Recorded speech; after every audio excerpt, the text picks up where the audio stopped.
علمتنا وارزقنا علما ينفعنا ربنا زدنا علما.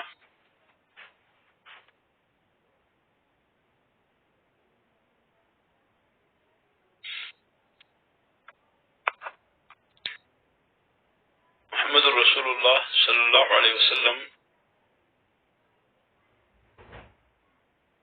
کے بارے میں ہم نے پڑھا کہ آپ کی کل عمر مبارک 63 برس کی تھی، اور اس میں سے 50 برس مکہ میں گزرے اور 13 برس مدینہ میں گزرے. مکہ میں جو زندگی گزری اس کے 2 حصے ہیں، ایک نبوت سے پہلے اور ایک نبوت کے بعد. نبوت سے پہلے 40 سال ہیں اور نبوت کے بعد 10 سال. سن 10 ہجری میں سن 10 نبوی میں معراج ہوئی، اور اس کے بعد آپ نے ہجرت کی اور آپ نے مدینہ جو ہے تشریف لے گئے آپ، اور مدینہ میں آپ 13 سال تک زندہ رہے، اور پھر آپ کا انتقال ہوا.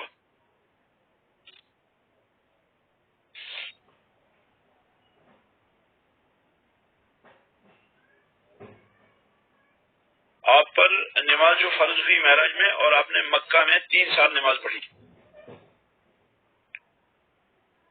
3 سال تک آپ نے مکہ میں نماز پڑھی، اور پھر آپ کو ہجرت کا حکم ہوا مدینے کی طرف. تو میں کہہ رہا تھا کہ یہ جو ہے نبی علیہ السلام نے مکہ میں 53 سال گزارے، صرف 50 نہیں، 53 سال، یعنی 13 سال نبوت کے بعد مکہ میں آپ رہے، اور پھر آپ نے 10 سال مدینہ میں گزارے.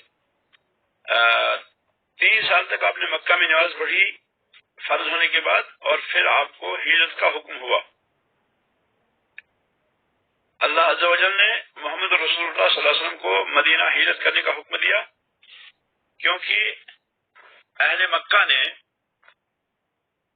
روک دیا رسول اکرم صلی اللہ علیہ وسلم کو دعوت دینے سے.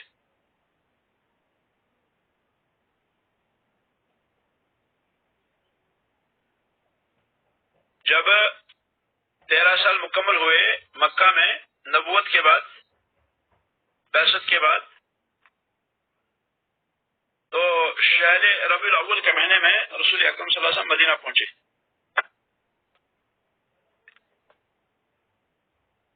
ربیع الاول کے مہینے میں رسول اللہ صلی اللہ علیہ وسلم مدینہ پہنچے، یعنی ربیع الاول سن 13 نبوت. آپ نے ہجرت کی مدینہ مکہ سے،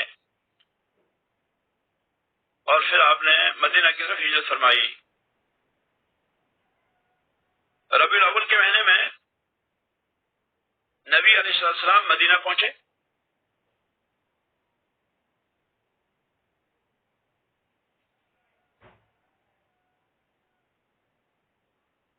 تو گویا کہ وحی کا پہلا شہر، وحی جس شہر میں نازل ہوئی مکہ، وہاں سے آپ نے پھر جو ہے مدینے کا رخ کیا.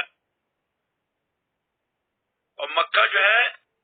یہ وحی کا پہلا شہر ہے، اور یہ اللہ رب العالمین کو تمام شہروں میں سب سے زیادہ پسند ہے. احب البلاد اللہ، اور اس طرح سے رسول اکرم صلی اللہ علیہ وسلم کو بھی مکہ جو ہے بہت زیادہ پسند تھا، مدینہ سے بھی زیادہ. نبی علیہ السلام مکہ سے ہجرت کر کے نکلے اللہ تعالی کی اجازت کے بعد. مکہ میں 13 سال تک رہنے کے بعد، یہ 13 اور 40 نبوت سے پہلے کے، تو گویا کہ 53 سال کے بعد نبی علیہ السلام 53 سال کی عمر میں نبی علیہ السلام کو حکم ہوا کہ آپ جو ہے وہ اپنے رب کی رسالت کو پہنچائیں اور لوگوں کو آپ دعوت دیں بصیرت پر. تو قریش کے اکثر لوگوں نے ان کا کر دیا، قریش کے بڑوں نے انکار کر دیا دعوت کا، آپ کی دعوت کو تسلیم نہیں کیا، جو کہ نبی علیہ السلام کا اپنا خاندان تھا، بلکہ اعراض کیا آپ کی دعوت سے، اور اتنا ہی نہیں بلکہ الٹا رسول اکرم صلی اللہ علیہ وسلم کو بہت زیادہ تکلیفیں پہنچانے لگے۔ نہ صرف رسول اکرم صلی اللہ علیہ وسلم بلکہ وہ لوگ بھی، ان لوگوں کو بھی ایذاؤں کا جو ہے سامنا کرنا پڑا جنہوں نے نبی علیہ السلام پر ایمان لایا۔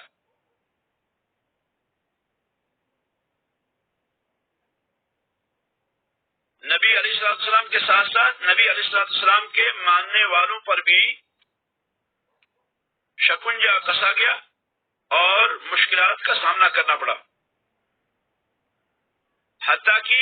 نبی علیہ السلام کو قتل کرنے کی پلاننگ کی گئی۔ اللہ تعالیٰ فرماتے ہیں وَإِذْ يَمْكُرُ بِكَ الَّذِينَ كَفَرُوا لِيُثْبِتُوكَ أَوْ يَقْتُلُوكَ وَيَمْكُرُونَ وَيَمْكُرُ اللَّهُ وَاللَّهُ خَيْرُ الْمَاكِرِينَ۔ وَإِذْ يَمْكُرُ بِكَ الَّذِينَ كَفَرُوا، وہ وقت یاد کریں کہ جب آپ کے ساتھ کفار مکر کرتے تھے، انہوں نے سازش کی لیثبتوک، تاکہ آپ کو گرفتار کریں،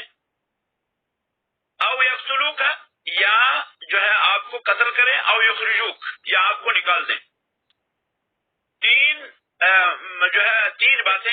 تین باتوں میں سے کوئی ایک بات تھی۔ یہ کفار نے مشورہ کیا کہ یا تو محمد الرسول اللہ صلی اللہ علیہ وسلم کو مکہ سے نکال دو، یا ان کو گرفتار کرو، اور یا پھر ان کو قتل کرو۔ تو اللہ تعالیٰ فرماتے ہیں وَيَمْكُرُونَ وَيَمْكُرُ اللَّهُ، انہوں نے مکر کیا، انہوں نے تدبیریں کی، اور اللہ رب العالمین بھی تدبیر کرتا رہا۔ اسی لیے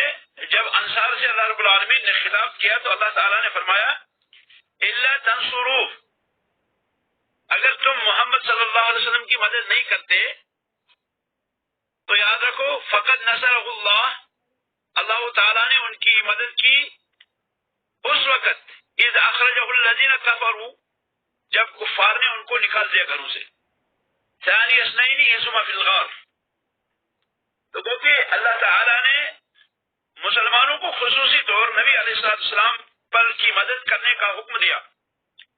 یعنی جس شخص نے محمد رسول اللہ صلی اللہ علیہ وسلم کو اللہ کا نبی مانا ہو، جس شخص نے رسول اکرم صلی اللہ علیہ وسلم کو اللہ کا نبی مانا ہو، اس شخص پر واجب ہے کہ وہ کیا کرے، وہ رسول اکرم صلی اللہ علیہ وسلم کی مدد بھی کرے۔ صرف زبانی جمع خرچ سے کام نہیں چلے گا، اس پر واجب ہے کہ وہ رسول اللہ صلی اللہ علیہ وسلم کی مدد بھی کرے۔ اس پر واجب ہے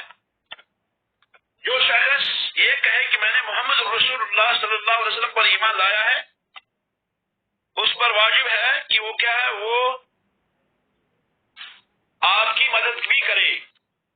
تو انصار سے اسی لیے اللہ رب العالمین نے فرمایا الا تنصروہ، اگر تم ان کی مدد نہیں کرتے، یعنی محمد رسول اللہ صلی اللہ علیہ وسلم کی مدد نہیں کرتے، فقد نصرہ اللہ، تو یاد رکھو کہ اللہ تعالیٰ نے ان کی مدد اس وقت کی اذ اخرجہ الذین کفروا، جب کفار نے ان کو نکال دیا، ثانی اثنین، دو میں سے دوسرے، فی الغار، جب غار کے اندر تھے۔ تو وہ کہ رسول اکرم صلی اللہ علیہ وسلم کے صحابہ کو بھی پالا پڑا مشکلات سے اور مصائب و محن سے۔ مشرکین مکہ نے میٹنگ کی، اور مشرکین مکہ نے میٹنگ کرنے کے بعد طے کیا کہ ہم رسول اکرم صلی اللہ علیہ وسلم کو یا تو گرفتار کریں گے، یا پھر ہم ان کو یہاں سے نکال دیں گے، یا ہم قتل کریں گے۔ یہ تاریخ کا لمبا جو ہے تاریخ ہے، اور یہ جو ہے سیرت کی کتابوں میں مدرج ہے کہ انہوں نے کیسے جو ہے چال بازی کی، کس طرح سے انہوں نے قتل کا پلان کیا، کس طرح سے انہوں نے آپ کو گرفتار کرنے کا منصوبہ بنایا، اور کس طرح سے انہوں نے یہ چاہا کہ آپ کو گرفتار کریں، اور 100 اونٹ کا انعام میں میں رکھے کہ ہم جو ہے کیا ہے ان کو جو ہے قتل کریں گے. جو شخص نبی علیہ السلام کو زندہ پکڑ کے لائے، گرفتار کر کے لائے، تو ہم کو اس کو کیا ہے، ہم اس کو جو ہے گرفتار کریں گے.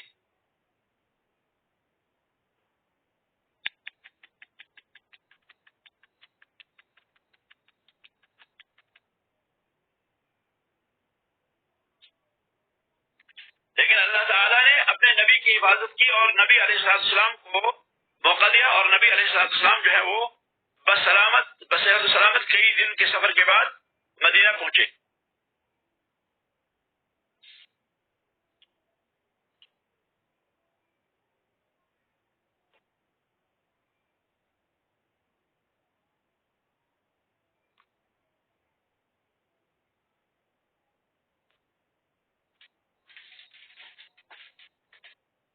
تو دار الندوہ میں یہ مشورہ ہوا، اور یہ جو ہے اس پر بحث ہوئی کہ کس طرح سے محمد الرسول اللہ صلی اللہ علیہ وسلم کے خلاف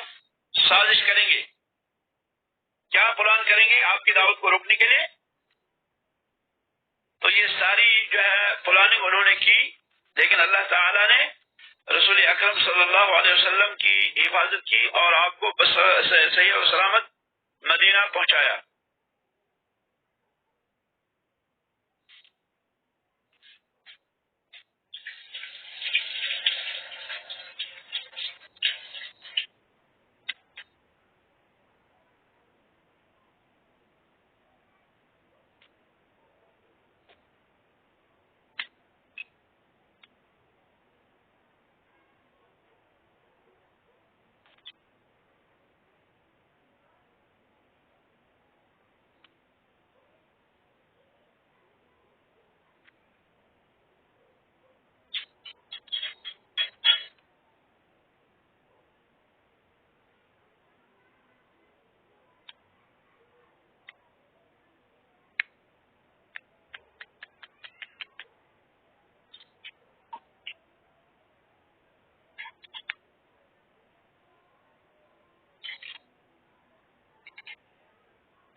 اللہ رب العالمین نے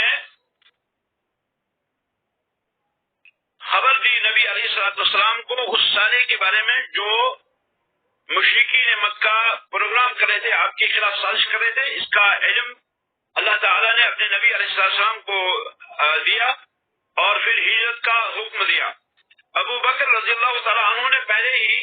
ہجرت کے لیے جو ہے تیاری کر رکھی تھی. پہلے انہوں نے چاہا کہ وہ ہجرت کریں، لیکن نبی علیہ السلام نے ان کو فرمایا تھوڑا انتظار کریں، کیونکہ مجھے امید ہے کہ اللہ تعالیٰ مجھے بھی اجازت دے گا ہجرت کرنے کی. اس لیے ابو بکر صدیق رضی اللہ تعالیٰ عنہ نے انتظار کیا نبی علیہ السلام کی ہجرت کا، اور پھر نبی علیہ السلام کے ساتھ ابو بکر رضی اللہ تعالیٰ عنہ بھی ہجرت کو نکلے.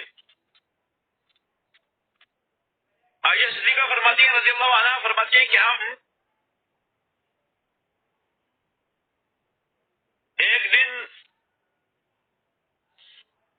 دوپہر کے وقت ابو بکر صدیق کے گھر میں جو ہے بیٹھے تھے مکہ میں،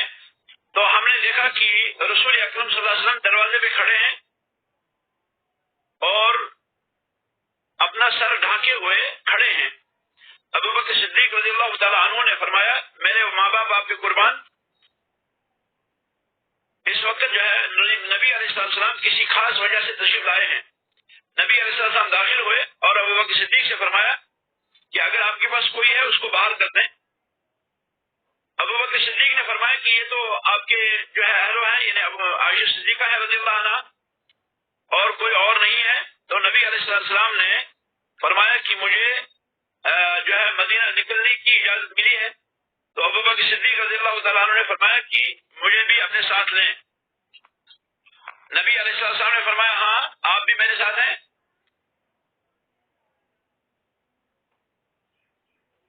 تو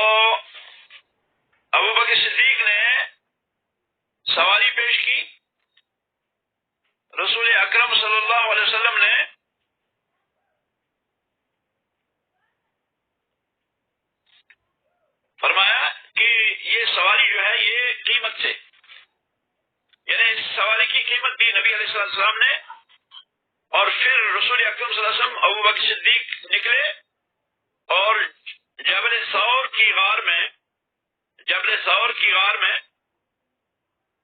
3 راتوں تک قیام کیا. رات کو عبداللہ بن ابی بکر رضی اللہ عنہ، وہ نوجوان تھے، وہ بڑے ذہین تھے، وہ تشریف لاتے اور رات کے آخری حصے میں وہ مکہ میں چلے جاتے اور صبح جو ہے وہ قریش میں گزارتے. جو بھی خبر وہ رسول اکرم صلی اللہ علیہ وسلم کے بارے میں سنتے تو اسے یاد رکھتے اور شام کو آتے اور بیان کرتے.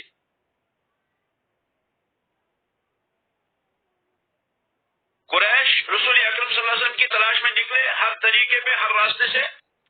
اور انہوں نے تمام وسائل کو اختیار کیا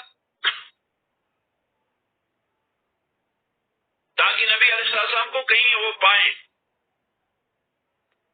حتیٰ کہ انہوں نے اس شخص کے لیے جو ان دونوں کو لائے، چاہے زندہ یا مردہ، 100 اونٹ کی دیت انہوں نے مقرر کی، یعنی 100 اونٹ دیں گے وہ اسے انعام کے طور پر. لیکن اللہ تعالی ان دونوں کے ساتھ تھا، اللہ رب العالمین کی توجہ ان کے ساتھ تھی، اللہ رب العالمین نے ان کی رعایت کی، ان کی حفاظت کی، حتیٰ کہ قریش غار ثور کے دروازے تک پہنچے لیکن دیکھ نہیں پائے نبی علیہ السلام کو اور ابو بکر صدیق رضی اللہ تعالیٰ عنہ کو. تو ابو بکر صدیق رضی اللہ تعالیٰ عنہ فرماتے ہیں میں نے نبی علیہ السلام سے فرمایا غار کے اندر اگر یہ اپنے پاؤں کی طرف دیکھیں تو وہ ہم کو دیکھ لیں گے. نبی علیہ السلام نے فرمایا لا تحزن ان اللہ معنا، غم نہ کرو، بے شک کہ اللہ تعالیٰ ہمارے ساتھ ہے. پھر فرمایا ابو بکر تیرا ان لوگوں کے بارے میں، ان 2 شخصوں کے بارے میں کیا خیال ہے جن کا تیسرا جو ہے وہ اللہ ہو؟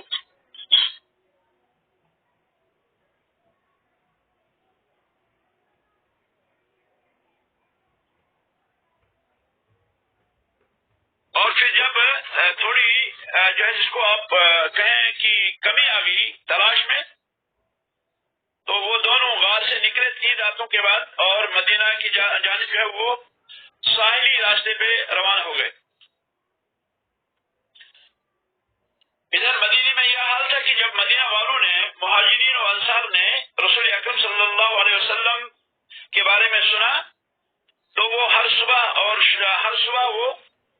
حرہ واقم کی طرف نکلتے تھے جو مکہ کی طرف سے راستہ جاتا ہے مدینہ. وہ انتظار کرتے تھے کہ رسول اکرم صلی اللہ علیہ وسلم کے آنے کا، حتیٰ کہ جب سورج تیز ہو جاتی تو وہ جو ہے وہاں سے واپس چلے جاتے. پھر جس دن رسول اکرم صلی اللہ علیہ وسلم تشریف لائے، دن اوپر چڑھ چکا تھا اور گرمی بہت سخت تھی، وہ اپنے گھروں کو واپس ہوئے تو اسی دوران ایک یہودی مدینہ کے ٹیلوں میں سے ایک ٹیلے کے اوپر کھڑا ہو کر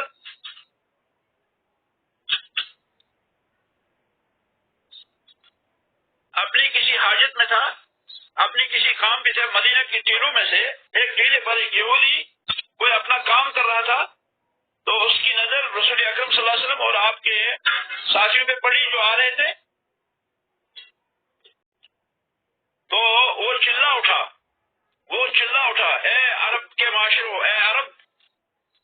یہ تمہارا مقصد جو ہے آ گیا ہے، جس کو تم ڈھونڈتے تھے وہ آ نکلا ہے، وہ آ گیا ہے. تمہاری عزت، تمہاری محنت، یہ سب آ چکا ہے جس کا تم انتظار کرتے تھے. تو مسلمان جو ہے وہ رسول اکرم صلی اللہ علیہ وسلم کی ملاقات کے لیے لپک پڑے. ان کے ساتھ سامان تھا، وہ نبی علیہ السلام کے احترام میں نکل پڑے اور ہاتھوں میں وہ سلاح لیے ہوئے تیار تھے جو اس بات کی گمانی کر رہا تھا کہ وہ اللہ اور اللہ کے رسول صلی اللہ علیہ وسلم کے دفاع میں مشرکین سے قتال کرنے کے لیے بھی تیار ہیں اور وہ رسول اکرم صلی اللہ علیہ وسلم کا دفاع کرنے کے لیے کسی بھی قیمت پہ تیار ہیں. حرہ واقم کے سامنے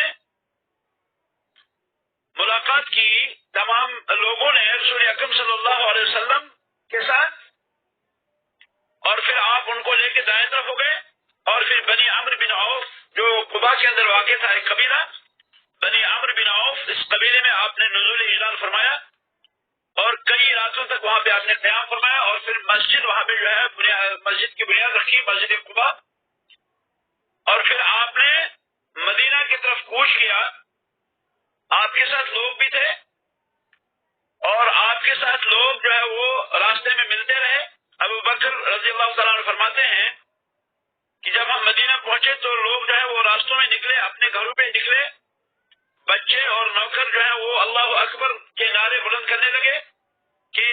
اللہ اکبر جاء رسول اللہ، اللہ اکبر جاء محمد۔ تو اس طرح سے رسول اکرم صلی اللہ علیہ وسلم کی ہجرت ہوئی، اور پھر مدینہ میں پہنچنے کے بعد مسجد نبوی کی تعمیر ہوئی۔ تو اس طرح سے رسول اکرم صلی اللہ علیہ وسلم کی ہجرت ہوئی، اور جس ہجرت کا حکم اللہ تعالیٰ نے رسول اکرم صلی اللہ علیہ وسلم کو دیا تھا وہ ہجرت مکمل ہوئی۔ شیخ فرماتے ہیں والہجرت الانتقال من بلد الشرک الى بلد الاسلام، ہجرت کہتے ہیں شرک کے شہر کو چھوڑ کر اسلام کے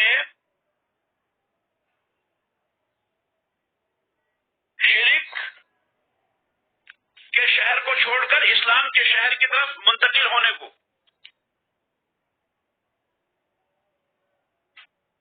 شرک کا گھر چھوڑ کر، شرک کا شہر چھوڑ کر اسلام کے شہر کی طرف منتقل ہونے کو ہجرت کہتے ہیں۔ لغوی طور ہجرت کے معنی جو ہے وہ ہے چھوڑنا۔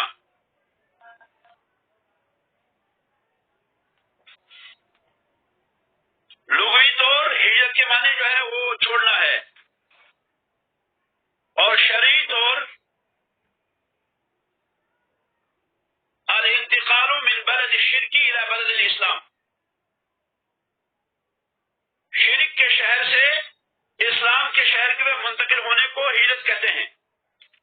اور شرک کا شہر وہ ہے جہاں پر کفر کے شعائر قائم کیے جاتے ہوں اور اسلام کے شعائر قائم نہ کیے جاتے ہوں، مثال کے طور پر اذان اور نماز۔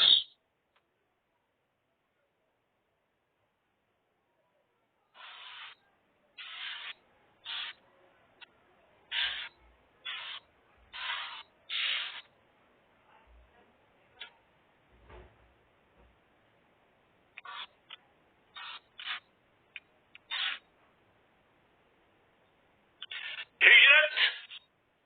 اس امت کا فریضہ ہے جو شرک کے شہر سے اسلامی شہر کی طرف کرنے کو کہتے ہیں، اور یہ قیامت تک باقی ہے۔ قیامت تک اس کے باقی ہونے کی دلیل کیا ہے؟ اللہ تعالیٰ کا فرمان ان الذین توفاهم الملائکۃ ظالمی انفسهم قالوا فیم کنتم قالوا كنا مستضعفین فی الارض قالوا الم تکن ارض اللہ واسعة فتہاجروا فیها فأولئک مأواهم جہنم وساءت مصیرا الا المستضعفین من الرجال والنساء والولدان لا يستطيعون حیلة ولا يهتدون سبیلا فأولئک عسى اللہ ان یعفو عنہم وکان اللہ عفوا غفورا۔ سورۃ نساء آیت نمبر 97 سے 99 تک۔ یہ ہجرت جو ہے، ہجرت واجب ہے ہر مومن پر جو بلد کفر کے اندر اپنے دین کو ظاہر نہیں کر سکتا، اور دین کو ظاہر کیے بغیر اس کا اسلام پورا نہیں ہے۔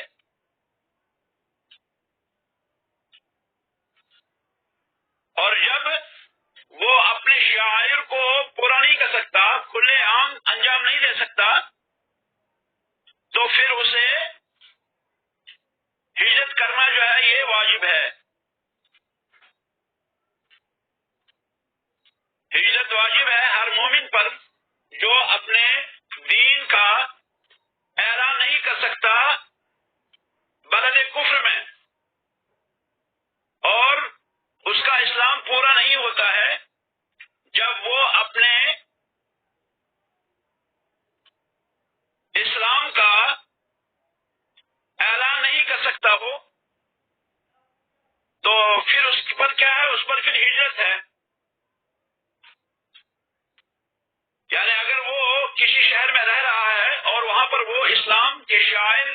کھلے عام اعلان نہیں کر سکتا ہے تو اسے پھر ہجرت کرنا جو ہے وہ واجب ہے، کیونکہ اصل چیز جو ہے وہ ہے اسلام کا اعلان کرنا، دین کا اعلان کرنا، اذان دینا، نماز پڑھنا، یہ شعائر ہیں، یہ ظاہری اعمال ہیں، زکوٰۃ ادا کرنا، حج کرنا، اور اس طرح سے اسلامی شعائر کا انجام دینا، نکاح و طلاق وغیرہ، یہ ساری چیزیں وہ کھلے عام کرتا ہو شریعت کے مطابق اور اسے کوئی رکاوٹ نہ ہو، تو پھر وہ ایسی صورت میں بلد کفر میں رہنے کی اس کے لیے گنجائش ہے، اور اگر بلد کفر میں ان چیزوں کے اعلان کرنے کی اجازت نہیں ہے تو پھر جو ہے اس پر ہجرت واجب ہے۔ یہ جو آیت کریمہ پڑھی ہم نے، اس آیت کریمہ میں اس بات کی دلیل ہے کہ جن لوگوں نے طاقت کے باوجود ہجرت نہیں کی، ہجرت کی ان کو طاقت تھی لیکن انہوں نے ہجرت نہیں کی، کہ فرشتے ان کو جب روح قبض کرتے ہیں تو وہ ان کو ڈانٹتے ہیں اور ان سے کہتے ہیں کیا اللہ کی زمین واسع نہیں تھی کہ تم ہجرت کرتے؟ رہی بات ان لوگوں کی کہ جو ہجرت نہیں کر سکتے، کمزور ہیں، ان کے پاس طاقت نہیں ہے، ان کے پاس ہجرت کے وسائل نہیں ہے، ان کے پاس ہجرت کرنے کے ضوابط نہیں ہے، تو اللہ تعالی نے عاجز ہونے کی وجہ سے، ہجرت سے عاجز ہونے کی وجہ سے ان سے معاف کیا، اور اللہ تعالی نہیں مکلف بناتا کسی کو مگر اس چیز کا جس کی اس کو طاقت ہو۔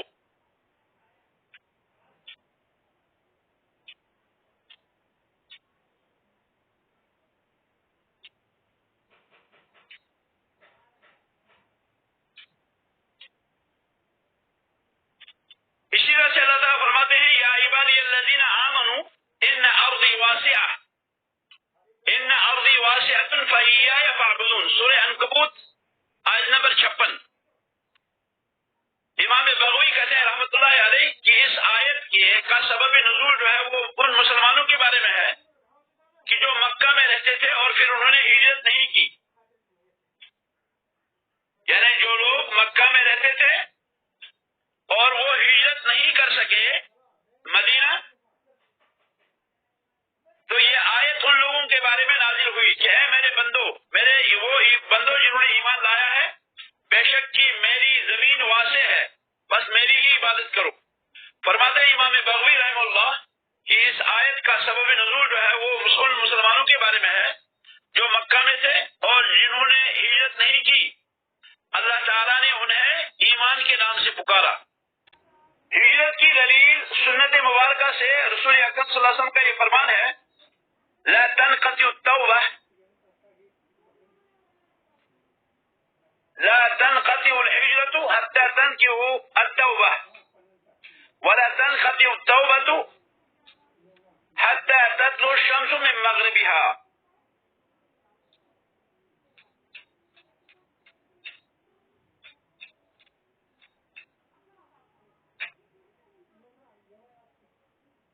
اللہ تعالیٰ فرماتے ہیں یوم یاتی بعض آیات ربک، جس دن تمہارے رب کی بعض آیات جو ہیں وہ آئیں گی، بعض نشانیاں آئیں گی، لا ينفع نفسا ایمانها، تو اس دن کسی شخص کا ایمان لانا اس کو کوئی فائدہ نہیں دے گا۔ جب تمہارے رب کی بعض نشانیاں آ جائیں گی تو اس دن کسی ایمان لانے والے کا ایمان فائدہ نہیں دے گا جس نے اس سے پہلے ایمان نہ لایا ہو، یا جس نے اس سے پہلے اپنے ایمان میں بھلائی نہ کمائی ہو۔ سورۃ انعام آیت نمبر 158۔ یہ جو آیت کریمہ ہے یہاں اس علماء کہتے ہیں کہ اس میں جو اللہ تعالیٰ نے فرمایا یوم یاتی بعض آیات ربک، جس دن تمہارے رب کی بعض نشانیاں آئیں گی، یہاں نشانی سے مراد جو ہے طلوع الشمس ہے من مغربها، یعنی سورج کا مغرب سے نکلنا۔ ہم آج دیکھتے ہیں کہ سورج طلوع ہوتا ہے مشرق سے لیکن اس دن سورج مغرب سے نکلے گا، اس دن سورج مغرب سے طلوع ہوگا۔ ایک حدیث کے اندر آتا ہے نبی علیہ الصلوۃ والسلام نے صحابہ سے کہا تمہیں پتا ہے یہ سورج کہاں جاتا ہے؟ یہ جاتا ہے اور یہ اللہ رب العالمین کے عرش کے سامنے سجدہ ریز ہوتا ہے۔ جب یہ سجدہ کرتا ہے پھر اللہ تعالی سے اجازت مانگتا ہے پھر واپس آنے کی، تو اگر اللہ تعالیٰ اجازت دے یہ آتا ہے، اور جب اللہ تعالیٰ اجازت نہ دے تو یہ واپس نہیں آئے گا۔ ایک دن آئے گا جب سورج جائے گا اور سجدہ کرے گا، سجدہ کرنے کے بعد اللہ سے اجازت مانگے گا، لیکن اللہ رب العالمین فرمائیں گے کہ وہیں سے جاؤ جہاں سے تم آئے تھے، تو سورج جو ہے پھر واپس ہوگا، مغرب سے طلوع ہوگا اس دن، اور مغرب سے طلوع ہونے کے بعد آدھے آسمان تک آئے گا، آدھے آسمان کے بعد پھر واپس جائے گا۔ تو یہ جو ہے عظیم ترین آیت ہے، عظیم ترین نشانی ہے اللہ رب العالمین کی وحدانیت کی، اللہ رب العالمین کے وجود کی، کہ سورج ایسا کرے گا۔ تو فرمایا نبی علیہ السلام نے کہ ہجرت تب تک نہیں منقطع ہوگی جب تک توبہ منقطع نہیں ہوگا، اور توبہ منقطع نہیں ہوگا یہاں تک کہ سورج مغرب سے طلوع نہ ہو۔ وہ ہے کہ سورج مغرب سے طلوع ہونے تک توبے کے دروازے کھلے ہیں، جب توبے کے دروازے کھلے ہیں تو ہجرت کا دروازہ بھی کھلا ہے۔ یہ دلیل ہے ہجرت کی نبی علیہ الصلوۃ والسلام کی حدیث میں۔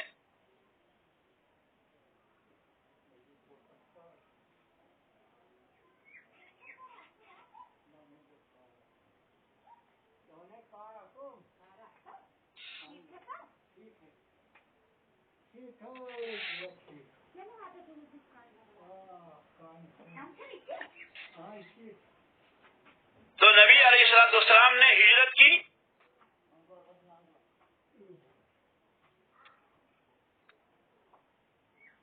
اور ہجرت کے بعد پھر آپ 10 سال تک مدینہ میں دعوت دیتے رہے، اور پھر آپ کا انتقال ہوا۔ یہاں ضمنی ایک مسئلہ ہے کہ کیا اس شہر میں سفر کر سکتے ہیں جس شہر میں کفر ہو؟ کیا کفر والے شہر کی طرف سفر کرنا جائز ہے؟ تو انشاءاللہ